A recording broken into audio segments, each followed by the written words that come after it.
Bonjour à tous et merci de nous suivre pour ce flash d'information en visite de travail dans la région nord du pays. Le chef du gouvernement, Patrick Hachi, a procédé au lancement de plusieurs infrastructures importantes, dont la pose de la première pierre du projet de l'Agropole Nord à Siné-Matiali. Ce pôle va permettre d'accroître le rendement des productions vivrières et contribuer à une plus grande disponibilité des produits durant toute l'année. Patrick Hachi a aussi donné le top départ des travaux du barrage de Sologo. Et en marge de ce programme, le Premier ministre a remis du matériel aux femmes productrices de beurre de karité à Natio Kobadara.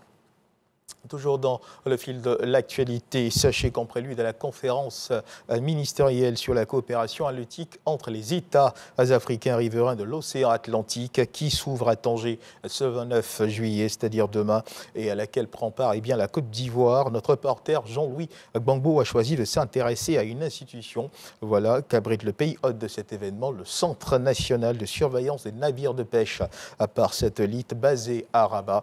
À sa mission, lutter contre la pêche illicite, non déclarée et non réglementée. La Côte d'Ivoire, qui s'est dotée également d'un système de surveillance de la pêche, entend partager l'expérience en équipement et en fonctionnement de ce centre. Depuis le lundi 25 juillet dernier, une trentaine d'enfants des agents de la RTI séjournent à Toumoudi. Ils y sont dans le cadre d'une colonie de vacances, une initiative du Fonds de solidarité de la RTI, soutenue par la direction de la RTI. Objectif, occuper sainement ces enfants pendant les vacances. Reportage de Serge Pacomdidi et Franck Quadio. Nous allons en colonie de vacances. Ça me fait du bien. Je vais m'amuser. Ce sont les vacances et comme qu'a dit, ces enfants des agents de la RTI sont tous heureux de participer à cette colonie de vacances organisée par le Fonds de solidarité de la RTI. Ma fille a 9 ans, je l'ai inscrite. Alors c'est pour une première expérience et je ne suis pas déçue déjà. On avait le contenu, l'encadrement est bien. Destination Toumoudi, du 25 juillet au 14 août, un centre d'accueil va prendre en charge ces tout-petits. Une initiative qui bénéficie du soutien de la Direction générale de la radiodiffusion télévision ivoirienne.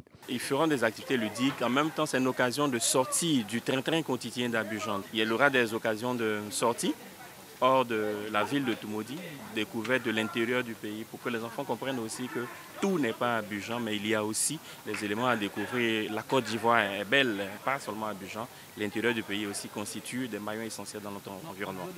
Au programme, visite guidée sur des sites touristiques, sans oublier des activités culturelles, ludiques et sportives, et bien d'autres actions pour occuper sainement ses enfants durant les vacances.